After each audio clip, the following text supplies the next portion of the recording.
जय माँ काली, जय माँ काल का। मैं विनीता गुप्ता अपने चैनल में आपका बहुत बहुत स्वागत करती हूँ और मेरे चैनल को लाइक और सब्सक्राइब ज़रूर करिएगा।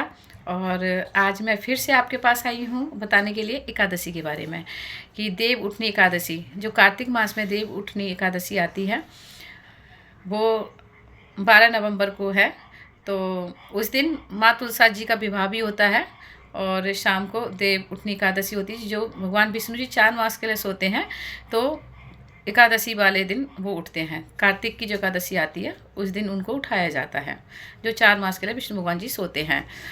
तो करना क्या है आपने कि अगर आप पूरे कार्तिक के महीने आपने स्नान नहीं किया तो कोई बात नहीं, क्योंकि एकादशी से लेके पूर्णमासी तक 5 दिन होते हैं जो पंचविंकु बोलते हैं कार्तिक जी के। तो आप 5 दिन भी नहा के भगवान की आराधना पूजा पाठ कर सकते हो। माँ तुलसा जी की भी पूजा आप कर सकते हो। 5 दिन अगर आपने पूजा कर ली तो भी आपको पूरे महीने का फल प्राप्त जरूर होगा। अगर आप 5 दिन भी नहीं करना चाहते हैं तो कल एकादशी है, तो कल आप ज़रूर पूजा करना। और जो मेरी बहनें सुहागन हैं और उनके लिए है कि माँ तुलसा जी की शादी है, तो आप उनको एक लाल चुन्नी उड़ाइए और श्रृंगार का सामान सब माँ को लगाइए, चूड़ियाँ पहनाइए और झंडी लगाइए। बहुत सुंदर सी अपनी माँ तुलसा को कल सजाना है आपने। और अगर आपके पास शालिग्राम जी तुलसी जी के अंदर हैं तो बहुत अच्छी बात है, उनका भी पूजन करिएगा। और अगर आपके पास तुलसा जी के अंदर नहीं है, अगर आप अपने मंदिर के अंदर रखते हो तो उस दिन उनको तुलसा जी के पास में उनको शालिग्राम जी को बिठा दीजिएगा और उनका भी पूजन करिएगा, ठीक है। और अगर शालिग्राम नहीं है आपके पास तो कल आप उनको ला सकते हो बाज़ार से ख़रीद के। लेकिन तुलसा जी को और शालिग्राम जी को एक साथ एकादशी वाले दिन जरूर बिठाना चाहिए, चाहे थोड़ी देर के लिए, क्योंकि उस दिन उनका विवाह शालिग्राम जी से हुआ था। माँ तुलसा जी की आप 108 बत्ती जला सकते हो। जो नारियल, सूखा नारियल होता है, गोला जिसको बोलते हैं, उसको आधा काट के और उसके अंदर कपूर रख के और देसी घी का 108 बत्तियाँ आप वो जला सकते हो। और 108 आप परिक्रमा भी माँ तुलसा जी की लगा सकते हो। तो ये है माँ तुलसा जी का पूजन, ठीक है। और ये सुबह पूजन सुबह भी कर सकते हो आप। सूर्य निकलने से पहले अपना जल्दी अपना नहा दोगे और ये सुबह सुबह करोगे तो बहुत ही लाभदायक होता है। और 5 दीवे जलाने हैं अब माँ तुलसा जी के आगे, एक फूल माला पहनानी है। और अगर आपके पास सुबह नहीं कर सकते हो तो आप शाम को 4 से लेकर 6 बजे के बीच में आप ये सामान तुलसा जी को अर्पण कर सकते हो, क्योंकि उनका जो विवाह हुआ था वो इसी बेला में हुआ था, 4 से 6 बजे के बीच में, ठीक है। तो आप तब भी कर सकते हो। और अगर आप मंदिर जाते हो, क्योंकि हर जहाँ आसपास मंदिर होते हैं वहाँ तुलसी विवाह ज़रूर होता है। अगर आप मंदिर जाते हो तो आप वहाँ पे जैसे तुलसी जी की तरफ से, हर कोई तुलसी जी की तरफ से ही मतलब जाते हैं मंदिर में, तो अपना दान कुछ ना कुछ लेके जाते हैं। जैसे कि एक कन्यादान होता है, ऐसे ही हम तुलसी माता के लिए लेके जाते हैं। कोई कपड़े का दान देता है, कोई 5 बर्तनों का दान देता है, मतलब कुछ भी जैसे कन्यादान में देते हैं, आप कुछ भी दे सकते हो। सोना, चांदी, चुटकी और पजेब, कुछ भी माँ को अर्पण कर सकते हो वहाँ पर, ठीक है। तो तुलसी के विवाह में आपका कन्यादान का पुण्य आपको प्राप्त होगा। और अगर वो भी नहीं हो सकता तो एक और है कि जो हमारे बुजुर्ग बताते थे हमें, स्वागपट्टी जिसको बोलते थे, कि जैसे स्वाग बढ़ाने के लिए स्वाग को दान करते हैं, चीज़ों को, स्वाग की को। तो वो क्या होता है कि जब माँ तुलसा जी के और शालिग्राम जी के जब फेरे होते हैं ना, तो जब एक फेरा पूरा होता है तो आप एक चीज़ आप अर्पण कर सकते हो। और ये चीज़ आप स्वागपट्टी आप उठा सकते हो कार्तिक की यही एकादशी से। तो आप चाहे तो 7 चीज़ें ले लीजिए सारी, 7 बिंदी के पत्ते, 7 लिपस्टिक, 7 काजल, 7 मेहंदी, 7 जगह चूड़ियाँ, आप ऐसे भी ले सकते हो। जो सारी चीज़ें जैसे एक फेरा होगा और आपने उसको डाल, कहते हैं फेरी देना, तो आप उसमें दे सकते हो। और अगर ये पॉसिबल आपके पास नहीं है तो आप एक एक चीज़ भी कर सकते हो। जैसे कि सिर्फ आपने शुरू में उठाया बिंदी के पत्ते से, तो आपने 7 बिंदी के पत्ते लिए, जैसे एक फेरा होगा एक बिंदी का पत्ता रखा, फिर जब दूसरा फेरा होता है तुलसी जी के साथ में, फिर दूसरा, और जब तीसरा होता है तीसरा, ऐसे 7 फेरे होंगे और 7 बार में तो आपने एक एक चीज़ें वहाँ पर रखते जाना है। ठीक है।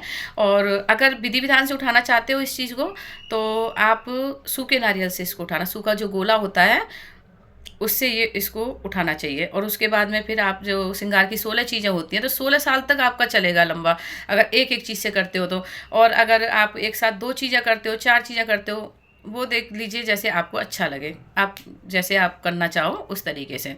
तो अगर स्वाग का करें तो आपको फिर 16 चीज़ ही चढ़ानी पड़ेंगी माँ तुलसा जी को, और आपको याद रखनी पड़ेंगी या किसी अपनी डायरी वगैरह में लिख के रखना पड़ेगा कि मैंने इस साल में ये चीज़ें चढ़ाई हैं, जिससे कि आप उनसे फिर डिपेंड कुछ चीज़ें आप उन माँ तुलसा जी को चढ़ा सकें। ऐसा ना हो कि वो चीज़ें डबल चढ़ जाए और कुछ चीज़ें रह जाएँ आपकी। तो ये तुलसा जी का श्रृंगार चढ़ाना होता है, और ये बहुत ही लाभदायक होता है, क्योंकि जो तुलसी माता है वो औषधि की भी हैं, औषधि में भी सबसे बड़ी हैं। तो जो हम मतलब हमारे परिवार को, हमें और हमारे पति को ये निरोग करती हैं उस दिन अगर हम तुलसी माता की पूजा करते हैं तो और जो फेरी हम लगाते हैं तो माँ का आशीर्वाद मिलता है, और हमारा स्वाग पे कोई संकट नहीं आता, और दोनों की जोड़ी बनी रहती है। तो ये तो हो गया आपका तुलसी विवाह का विधान, ठीक है। और अब आगे आते हैं हम देव सोनी एकादशी की, तो देव उठनी एकादशी की। तो जब देव तो सोए होते हैं, देव मतलब विष्णु भगवान जी होते हैं जो सोए हुए होते हैं 4 मास के लिए। तो उस दिन क्या करते हैं कि उनके जगने से पहले हम क्या करते हैं कि एक चित्र टाइप बनाते हैं, ऐसे इस टाइप का आजकल देव उठना के चित्र मिल जाते हैं मार्केट में। और अगर नहीं है तो मैं आपको अलग से इसकी वीडियो चित्र बना के आपको डाल दूंगी, तो आप देख लीजिएगा, आप खुद भी बना सकते हो इसको, कोई ज़्यादा मुश्किल वाली बात नहीं कि कैसे बनाना होता है। और ये गेरू से बनता है, लाल रंग का गेरू आता है, जैसे खड़िया गेरू पहले आते थे उसी से ये बनता है। तो जब आप इसको पहले बना लेना है, साफ़ सुथरा घर पे कर लेना है, और फिर देव उठान के लिए, देव उठान जगह उसको बोलते हैं देव उठान, उस जगह पर फिर आपने क्या करना है कि आपने जैसे पालक, मूली, बैंगन, आलू, गन्ना और कपास, ये चीज़ें जो होती हैं, और सिंगाड़े, फ्रूट भी, कोई भी जितनी चीज़ें आप रख सकते हो खाने पीने की, जो आपने अभी तक खाई है और आगे सर्दियों में खाओगे, जो भी अब मार्केट में मिलती हैं आप ला के और एक जगह उनको रख सकते हो। उनको रख के फिर एक छन्नी या डलिया होती थी पहले तो गांव में, जो आजकल डलिया तो नहीं मिलती, जो छबरी जिसको बोलते हैं, जिसको रोटियां वगैरह रखते हैं, वो भी चलेगी। और अगर वो नहीं है तो घर में कोई भी परात वगैरह होगी या कोई भिगोने वगैरह होगा, भिगोनी वगैरह, आपने क्या करना है पहले वो सामान रखना है और उसके ऊपर आपने उसको ढक के रख देना है, और एक दीवा जला देना है आपने नारायण भगवान का नाम के, देव का नाम का। विष्णु जी होता है लेकिन हम देव ही बोलते हैं उनके, कि देव के नाम का दीवा जलाना होता है। एक लोटे में आपने जल भर के रखना है। फिर आपने उनका जो वो बनाएंगे आप, ये चित्र लाएंगे, पहले उनका पूजन करना है, वो रोली चावल से वस्त्र अर्पण करने हैं और मोली वगैरह लगा के फिर उनका वो, फिर आपने जब दीवा जलाना, और ये शाम को दिन छिपे पे होगा। जैसे ही थोड़ा दिन छिप जाता है ना 6:30-7 बजे के करीब, फिर आपने क्या करना है, सब दिए बाती जलाने घर के, और जलाने के बाद में फिर आपने उसके जो भिगोना या कुछ भी रखना है तो उस पर ऐसे थप्पी मारनी है, उठ, और बोलते जाना है, उठो देव जागो देव, उंगलियाँ चटकाओ देव, उठो देव जागे दो, उठो देव जागो देव, कुआरे कस ब्याह कराओ देव, ब्याह के लालन होए देव, कोरा करवा शीतल जल पियो देव, और मिष्टान के भोग लगाओ देव। फिर जो भी आपके पास सामान है आप बोलते जाओगे कि सेब का भोग लगाओ देव, आओ देव खाओ देव, आओ देव खाओ देव, उठो देव जागो देव, उठो देव जागो देव, उंगलियाँ चटकाओ देव। ऐसे भजन होता है। वैसे और भी लंबा है, लेकिन ये छोटा सा मैं शॉर्ट में आपको बता रही हूँ कि अगर कुछ भी ना ज़्यादा कर पाओ तो बस आप ये तो कर ही सकते हो, उठो देव जागो देव, उठो देव जागो देव, आपने ऐसे करना है। और ये बोलते हैं, अगर भजन भी नहीं आता तो आप 7 बार ऐसे बोल देना, उठो देव जागो देव, उठो देव जागो देव, खुशियाँ लेके आओ देव, कुआरियों का ब्याह कराओ देव, ऐसे करके सुख शांति दो देव, ऐसे अपनी मनोकामना बोलते जाना, और ऐसे ऐसे थप्पी बजाते रहना है। और आवाज़ आनी चाहिए, बाकायदा आवाज़ आती है चट चट करके, ऐसे करके किसी भी चीज़ की आप करते हो तो। और उसके बाद में फिर आपने दीवे से थोड़ा सा फूल वगैरह और कपूर है तो कपूर करके आरती करनी है, पूरे घर के अंदर घुमानी है, और 1-2 लौंग उसमें चढ़ानी है। जो कपूर है उस पर 2 लौंग आपने रखनी है कि मेरे घर की सारी नेगेटिव ऊर्जा सब खत्म हो गई है और मेरे भगवान विष्णु भगवान जी का मेरे घर में महालक्ष्मी जी का वासा हो गया है। ठीक है, तो आप ये देव उठनी एकादशी और उसके बाद में आप 5 दिन फिर अच्छे से पूजा पाठ कर सकते हो, है ना। विष्णु महालक्ष्मी जी का मंत्र भी जाप कर सकते हो। तो आप ये करिएगा, बहुत ही अच्छा है। और अब तो कार्तिक मास का ये बस एकादशी का है और बाकी फिर ये 5 दिन अपना चलते रहेंगे, बहुत ही अच्छे होते हैं। हमारे यहाँ तो प्रभात फेरी होती है, पता नहीं आपके यहाँ होती है कि नहीं होती है, लेकिन बहुत मज़ा आता है। और किसी दिन मैं सुबह की प्रभात फेरी की वीडियो बना के आपको ज़रूर डालूँगी, बहुत अच्छा लगता है। और जहाँ मंदिर जाते हैं वहाँ की भी मैं आपको डालूँगी कि हम सारे लोग कैसे पूजा पाठ करते हैं वहाँ की। ठीक है, तो आपके आसपास ही है और आपके आसपास है मंदिर, तो आप अगर रोज़ नहीं जा सकते तो 5 दिन ज़रूर जाना। और नहीं हो तो अगर देर से उठते तो कोई बात नहीं, लेकिन मंदिर जाने की कोशिश करना। माँ पतवारी को भी निलाना, 5 दिन दूध दही चढ़ा के आना, बहुत अच्छा होता है। तो ये हमारा कार्तिक मास का है और फिर पूर्णमासी आएगी, उसके बाद ख़त्म है। ठीक है, तो ये हमारा हो गया देव उठनी एकादशी का और माता तुलसी जी का विवाह का। मैंने बहुत शॉर्ट में बताया है क्योंकि आज मैं थोड़ा बिजी थी और बस जल्दी जल्दी मैं ये वीडियो बनाई है। मेरे को बनानी थी ये सुबह, लेकिन काफ़ी टाइम हो गया है अभी और अब बज रहे हैं रात के 11 और 11 बजे मैं ये वीडियो बना रही हूँ। तो इसमें कुछ चीज़ें छूट भी सकती हैं, तो आप कमेंट में आप पूछ सकते हो मेरे से। ये और जय माँ काली, जय माँ काल का। लेकिन मेरे चैनल को आप लाइक और सब्सक्राइब प्लीज़ ज़रूर करिएगा, ज़रूर करिए, क्योंकि जितना जल्दी शेयर होगा, क्योंकि ये हमारे पुरानी रीति रिवाज है जो हमारे बुजुर्ग लोग करते थे, हमारे दादा दादी करते थे। और आप लोग करोगे तो आपके भी बच्चे करेंगे देख के, क्योंकि ये जो हमारे जो रीति रिवाज थे ना, फिर अगर करते रहोगे ना तो चलते रहेंगे आगे, बंद नहीं होंगे। और नहीं तो फिर जिसका जैसे मन है वो वैसे कर रहा है तो कर रहा है, छूटनी नहीं चाहिए। क्योंकि जो हमारे चल रहा है उससे ही देखो हमें इतना सब कुछ संस्कृति हमें भाई प्राप्त हुई है।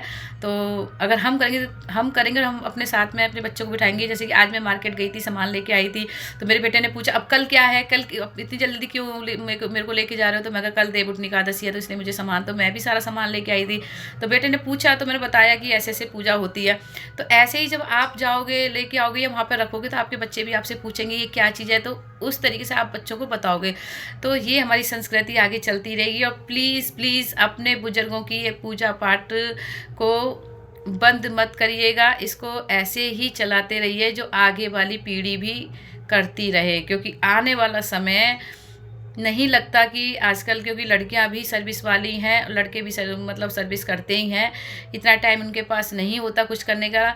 लेकिन शॉर्ट में कुछ भी करें तो उनको इसका फल ज़रूर मिलेगा। कम से कम ये तो उनको पता होगा कार्तिक मास में कौन कौन से हमारे तीज त्यौहार आते हैं, कौन कौन सी पूजाएं होती हैं। करना ना करना तो देखो अपने ऊपर होता है कि जब तक मन में श्रद्धा नहीं होती नहीं कर सकते, लेकिन पता तो होना चाहिए कि हमारे बुजुर्ग लोग क्या करते थे।